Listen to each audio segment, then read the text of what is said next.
안녕하십니까, 발급입니다.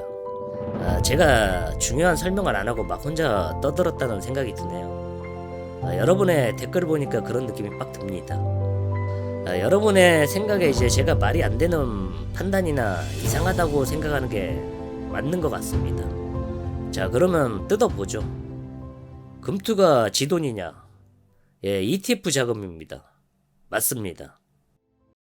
자, 그러면 지금 현재 시장 구조를 보면 ETF가 시장의 한 60%가 넘죠. 그리고 명백히 그 돈은 이제 금투 돈이 아니죠.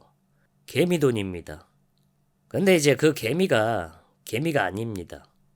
작년부터 이제 지수 5천까지 확 끌어올리면서 그때 기본이 이제 ETF 자금인데 우리가 알고 있는 일반 개미가 아니라 큰손, 법인 자금, 특히 이제 기관의 우회 자금이 ETF로 바뀐 겁니다. 그래서 이걸 들여다보면은 개인이라는 이름의 거대한 공룡이죠. 그러니까 이제 간접 투자라는 방패 뒤에서 큰손들이 ETF라는 깔때기에다가 돈을 쏟아 부은 겁니다. 그래서 여러분들이 개미들이 십시일반 모은 돈이 ETF가 구성됐다고 생각하는 거는 가장 큰 착각입니다. 이게 첫 번째 착각이고, 그리고 두 번째 착각이 있죠. 얘네들이 지수를 견인하는데 이게 건강한 지수 견인인가? 제가 딱히 인정하는 거는 삼성전자, 하이닉스, 방산주만 인정합니다. 왜냐면 얘네들이 돈을 엄청 벌잖아요. 근데 이제 현대차도 상승을 했죠. ETF 자금이 상승시킨 겁니다. 펀더멘탈로 보면은 현대차는 살 수 없는 주식이죠. 누가 봐도 매도해야 될 주식입니다. 근데 2배 상승했죠. 이게 ETF 자금이 주가랑 지수를 왜곡시키는 겁니다. 이게 뭔 말이냐면은 그 약 먹고 푸시업 한 10번 하면 아놀드 가슴 만드는 거랑 똑같은 이제 가짜 근육이죠. 그래서 ETF 자금이 사는 게 정해져 있습니다. 1등, 2등, 3등 시가총액으로. 비전이나 돈을 잘 벌어서가 아니에요. 그냥 기계적 매수입니다. 왜냐면 이제 한 종목에 30%밖에 못 사니까 시가총액 큰 종목으로 사는 거예요. 그래서 2차전지가 코스닥에서 2차전지가 날아가는 거는 말이 안 되죠. 전기차도 요 모양이고 뭐 별로 앞으로 좋아질 것 같지도 않은데 2차전지가 미친듯이 반등을 한 거는 그것 쪽도 이제 코스닥도 ETF 자금이 들어와서 시가총액으로 나눠서 사서 그래요.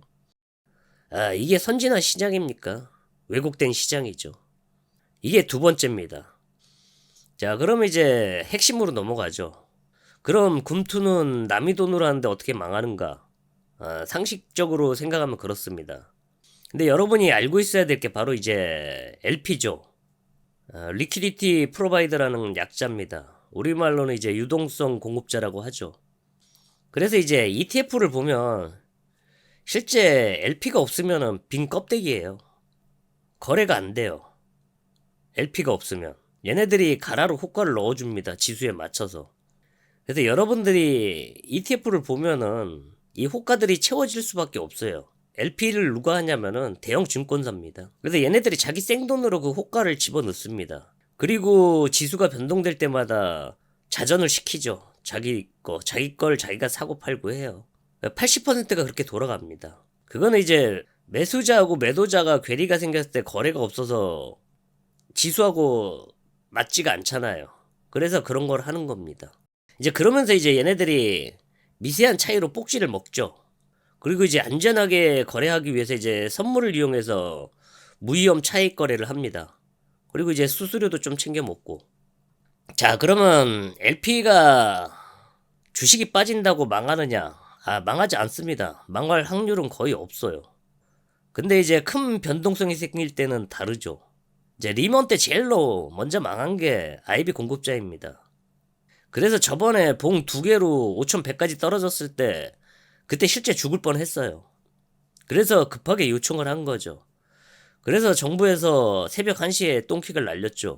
근데 또 추잡스럽게 이 정보를 역용해서 야산 상한가 보내고 떼돈을 벌었죠. 한 3일 4일 동안 수저 챙겨서 나갔습니다. 에이, 진짜 또 여기다가 뭔 얘기를 하겠습니까?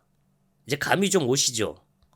그래서 LP가 망하는 구조는 주가가 떨어져서 LP가 망하는 게 아니에요. 서서히 떨어지면은 얘네들은 대책이 있죠. 해치친 걸로 살고 나가니까. 근데 그 바운더리를 넘는, 우리는 당해봤잖아요. IMF도 당해보고 리먼 사태도 당해보고 9.12 테러도 당해보고 코로나도 당해봤잖아요. 이런 게 터지면은 LP가 망합니다.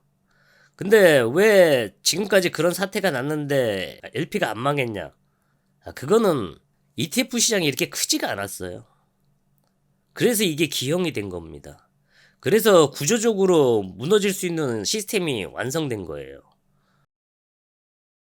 그러면은 지수가 폭락하면 LP 공급자가 매수를 안 하면 그만 아닌가? 아니에요. 얘네들은 이 꼭지를 먹는 대신 그 호가를 책임져야 하는 의무가 있습니다. 그래서 폭락이 나오는 걸 알면서도 거기다가 매수를 받쳐 넣어야 돼요. 지수대에 맞춰서. 그게 이제 얘네들 생돈 타는 거죠. 게다가 이제 여기에 ETF 환매 요청까지 들어오면 얘네들이 그 물량을 받아준 다음에 이제 삼성전자 같은 이제 기초 자산을 이제 시장에 던지게 됩니다. 현금 마련하기 위해서. 그러면 LP가 현금 만들려고 이제 주식을 던지면 주가는 더 빠지고, 주가가 빠지면 ETF 가격이 더 하락합니다. 그래서 그때 장대 음봉이 두 방이 그렇게 크게 나오는 게 이런 현상 때문에 나오는 거예요. LP가 이제 현금을 만들려고 주식을 던지면 주가가 더 빠지고, 주가가 빠지면 ETF 가격은 더 하락하고, 이게 이제 순환이 되는 거죠. 그러다가 이제 LP 손실이 증권사 기초 체력을 넘어서면은 남의 돈으로 장사하던 놈들이 자기 집 안방까지 다 태워먹는 상황이 벌어지는 겁니다. 그래서 이제 이런 게 뭐냐면은, 뭐 LP가 날로 먹는다고 생각하지만 사실은 저 호가는 자기 목숨을 담보로 호가 창을 지키는 거죠. 자, 이제 이 정도 얘기하면 제 유튜브 보신 분들은 생각을 해야 됩니다. 제가 왜 누누이 4,800을 얘기했는지. 얘네들이 무서운 게 그거예요. 저기에 딱 닿으면은 빵 하고 터지면서 와르르 무너지는 거예요. 자, 그러면 여러분들이 이 구조를 알면 이제 환율하고 왜 제가 박스권에 갇혀서 있어야지만 금투가 산다는 거를 이해할 겁니다. 그래서 천천히 내리겠죠. 그리고 더 들어가면 이건 진짜 피곤한 얘기예요. 솔직히 까놓고 얘기해서 제가 지금 오늘 말한 거는 10분의 1도 얘기 안 한 겁니다. 어떻게 보면 지금 오늘 한 얘기가 뻘소리예요.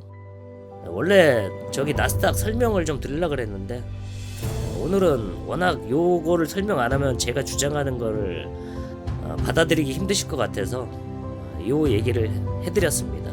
좋아요, 구독 부탁드립니다.